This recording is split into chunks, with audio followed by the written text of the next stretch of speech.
Hey guys, I'm Heintje, and for this video I got invited by the crew of MTB Adventure Park Hellendoorn, also known as Snobi Riders.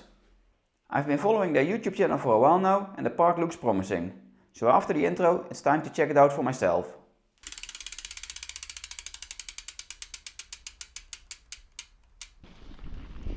If you have seen my previous video about the domain of Loose Riders Limburg, you know that I did not have my day then. I just didn't get in the flow and my riding sucked. In order to avoid that issue, this time I made sure to start easy and slowly build it up. Very slowly. So I started with a few warm-up runs.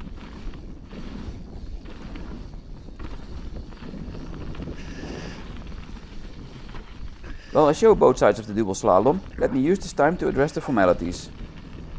First of all, I'm not sure if I'm free to share the location of this playground. If so, you'll find it in the description and the comments. Otherwise, all I can do is redirect you to the YouTube and Instagram of Snobi Riders. Links can also be found in the description.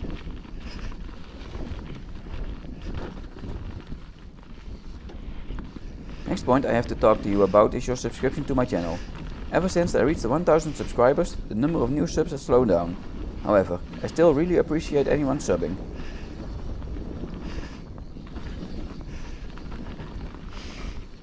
As you can see, these dual slalom trails have a few tiny jumps but are mostly turns. Good for warming up and getting into the flow, or for those who prefer to keep the wheels close to the dirt.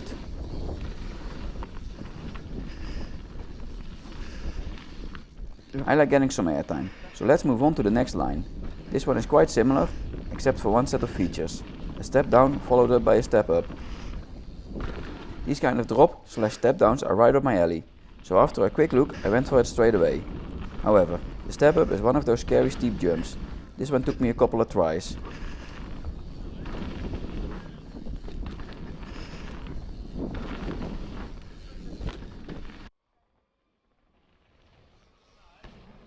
Eventually it was very easy, of course. All I had to do was just not brake tap.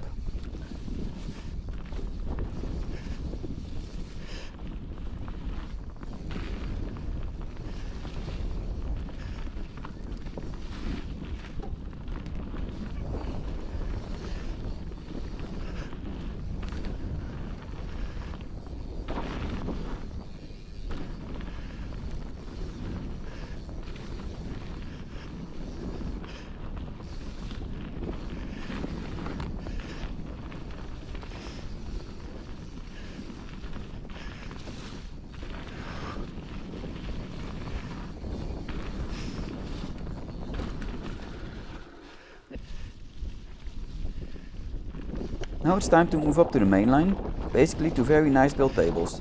The lips are just right, not too steep to be scary, but also not too mellow so you can really pop them. Again, it took me a couple of tries to build up, eventually nailing them both.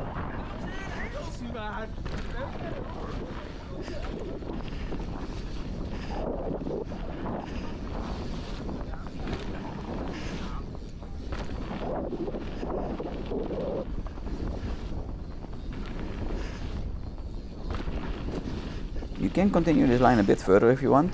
After the berms, you get a small step down, followed up by a so-called puddle gap.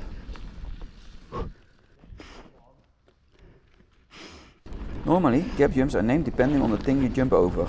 Not in this case though. Here it's the thing you jump into. This one is very case friendly. However, with my calf injury still fresh in my mind, it took me some time to finally go for it. Shit.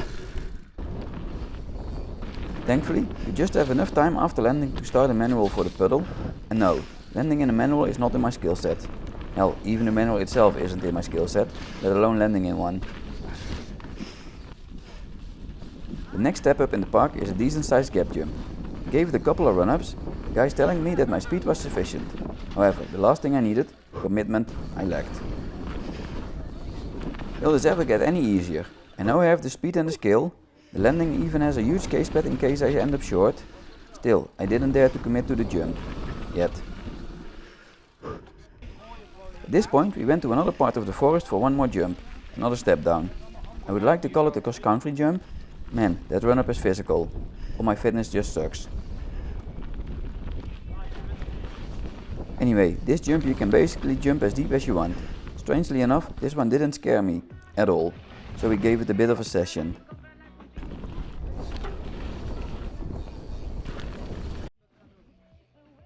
Ah, lekker Heintje.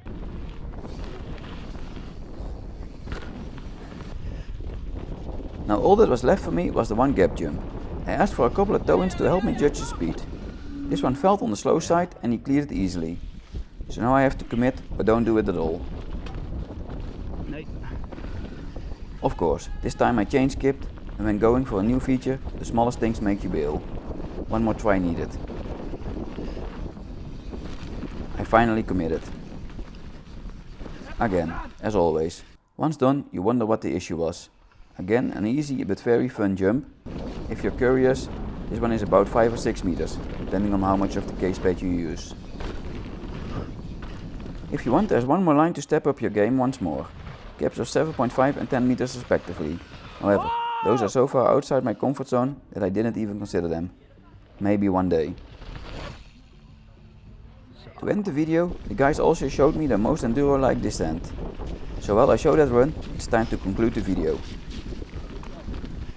The Snobi Riders crew have a really nice spot and community here. You can see the focus is mostly on the bigger jumps, however, the smaller ones aren't completely neglected.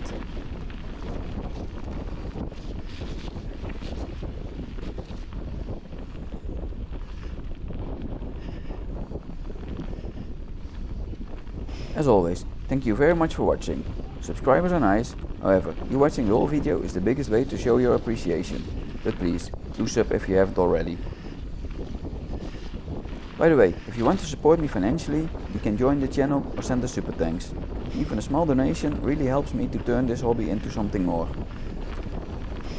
For now, I hope to see you back for my next video. In the meantime, have fun riding. Houdoe!